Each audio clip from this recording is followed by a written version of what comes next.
In this video, we're going to use spreadsheets to calculate compound interest. And there's really two basic formulas. Now, the future value formula is what you would use if you're just trying to figure out how much is going to be in an account after a certain period of time, which is the formulas we were looking at in the first part of this section. But there is another formula that's kind of interesting to help you figure out how much you need to invest based on a goal. Okay, so let's first talk about future value. So this is what will happen in the future based on a certain investment. So we're going to fill in what we're going to put into, I'm going to use Google Sheets, of course, but Excel would work, and they're the exact same idea. And the first thing you're going to input is the rate. Now you may have to compensate what the rate is. So obviously it could be R, but often it is going to be R over N, meaning if we're compounding multiple times a year, we're going to actually have to take our rate and divide it by how many times we're compounding. The next little section is calculating the number of times that the interest is calculated. So number of compoundings, and here I'll put that as COMP period. I'm going to abbreviate. So the number of times you actually calculate the interest. And are using our formula speak, that would mean you're taking N and timesing it by how many years.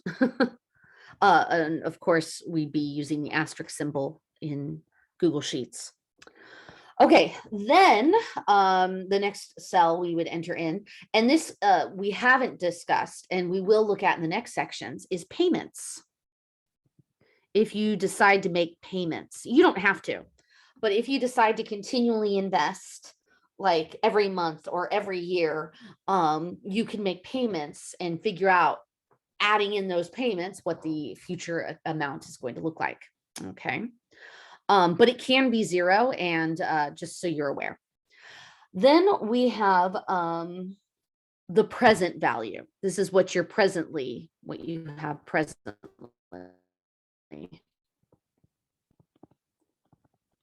So it would be P, our initial investment, P. And then this last column, or sorry, last space that you could put something in, I'm going to go ahead and put type. And what that's referring to, and in Google Sheets, you'll see it, is they're referring to the idea that we might be investing at the beginning of the month versus the end of the month. And it's the same in Excel. Okay. So we won't do this entry. The last two entries here, present value and type, are optional.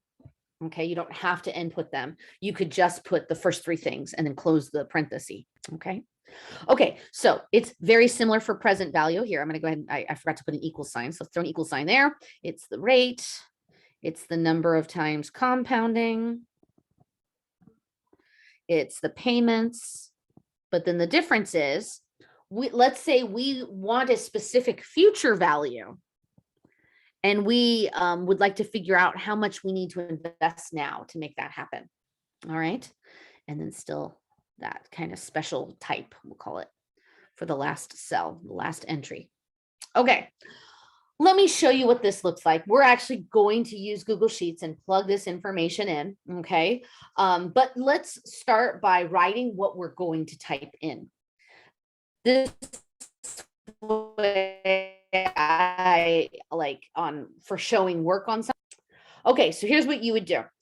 Write the formula, use proper in syntax, and then you don't have to write a complete sentence, just include the units. Okay, so how much would you need to deposit in an account that pays 5.25% compounded monthly to have $20,000 in 20 years? So this is a present value situation. In other words, I'd like to figure out how much I need to deposit now so that I have $20,000 in 20 years. Okay. Often this is used for like retirements, like trying to figure out how much you need to put aside so that you have a certain amount for retirement and so forth.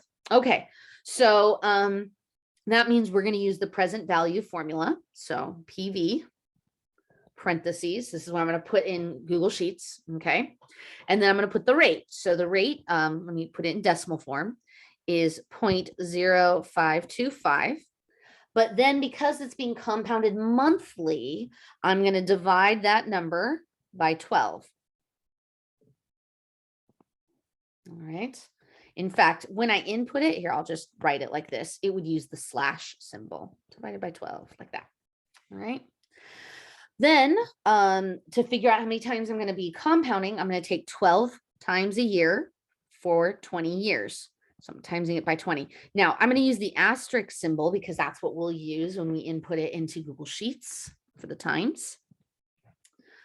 I'm not going to make payments. So the next little column where next value of making payments, I'm not going to make payments, right? They're just asking, what do we have to invest now? So after it sits in the account for 20 years, we have $20,000. Okay. So 0 in for payments. And then we'd like to have $20,000 when we're done.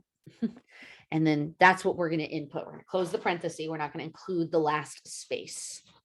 Okay, so here I'm going to attach my keyboard and I'm going to pop over to Google Sheets. If you don't have it open, pause the video, pop over there yourself. And let's go ahead and input this information. Okay, so here we go. I'm going to put in equals PV. And what's cool is Google recognizes that I'm talking about present value. See that? And then if you put the parenthesis, it also asks you or tells you what you need to put. So you don't have to memorize what we just did. That was just so that we know what everything means. But we're going to input what we just did. So we're going to take that 0.0525, divide it by 12, comma, and see how it's highlighting the next one now. It's like, okay, so the number of periods, that's 12 times 20. Oops, not period, comma. We're not going to make payments, so it's just a one-time thing. And then we would like to have $20,000 when we're done. No commas in there, just 2 with 4 zeros. Okay, close the parentheses. Oops, I hit the wrong one. Close the parentheses. And you even see the answer hovering there, but I'll hit enter. And there's the answer. Now you see how there's a negative sign in front. That means you're investing, you're losing money, right? You're going to have to put $7,000, a little over $7,000 into an account right now in order to have $20,000 in 20 years. But it's kind of cool when you think about it. If you literally have $7,000, you can just shove it into an account and let it sit for 20 years with that kind of investment, you would end up with $20,000. You'd earn $13,000 by the end. That's amazing. Like almost 3 times your initial investment. Okay. So in Excel, it comes out red instead of negative because again, it's thinking you're investing this money. So you're going to have to put this amount of money in, and that's why there's a negative there. Okay. Let's go to the next problem. I'm going to switch back here. And here we go. Okay, so this time we're going to take an inheritance of $15,000. We're going to put it in an account that earns 7.1% interest compounded continuously. Okay, so for compounding continuously, we're actually going to use a different formula. Compounded continuously, we're actually going to input it using the compound continuously formula, which is A equals P e to the RT. But in order to enter E in Google Sheets, you need to use what's called the EXP. And then you'd put in parentheses the rate times years. All right. So you take our principal P and you'll times it by EXP and then parentheses rate times years. So for this problem, we would be doing equals 15,000 times EXP parentheses 0.071 times 25. So that's what we're going to input into Google Sheets. So here, I'm just going to write this down so that I have those numbers. Okay. And again, I have to attach my keyboard. Okay. So popping over here.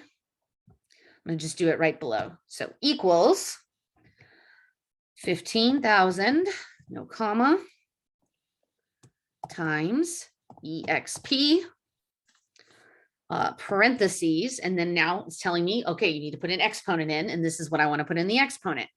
0.071 times 25. And there we go. We will have $88,504.22 rounding at. But for the first one, I forgot to actually put the answer. So here, I'm going to write that down and transfer it since I'm having to bounce between screens and attach and reattach my keyboard. Okay, so here, just putting my answer up here for this one. So this would equal $7,014.80. Down here, I would be getting $88,000. 504.22. Okay, there we go. 88,504.22. Okay, let's look at the next one. So let's say we take our refund and invest it into an account that pays 6.5% compounded quarterly. How much are we going to have 15 years? All right. So this is a simple future value. We're going to figure out what we're going to have in the future. So we're going to take our rate of 0.065, and because it's compounded quarterly, I'm going to divide by 4. And then we're going to take that 4 and times it by 5, or sorry, 15. So for 15 years, 4 times a year. I'm not making any sort of payments. I'm just going to put $1,000 in there one time. All right. So let's pop back over to Google. Input this information. All right, so here we go. Equals FV parentheses. Okay, so point. Oh, I forgot to actually write the numbers down. So sorry, I got a peek in here. 6.5. 0.065 divided by 4. And then it was for 15 years, no payments, and we were going to do $1,000. Okay, so after 15 years, it'll end up being $2,630. Now, notice, by the way, Google doesn't understand that I'm actually going to get this money back, right? So if I wanted to get a positive answer coming out, I could have put a negative on the 1,000. In other words, I would be investing $1,000 now. So if I put a negative on that 1,000, it would give me a positive answer, but I don't really care. I'm smarter than Google. I understand that this means I'm going to earn $2,630 and 47 cents on my investment after 15 years, just taking a tax return and putting that aside. So this is going to give me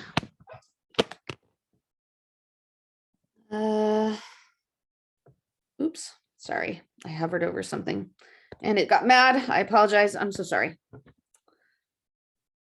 Okay, close that out, please. I don't know why it's mad at me. I'm sorry, guys. Let me try to get rid of this. There we go. Yay. Okay. So we'll take that $2,630.47 and input it right here. So $2,630.47 is what we'll have at the end. Yay. And we did it. There you go. That's what you'll have in the account.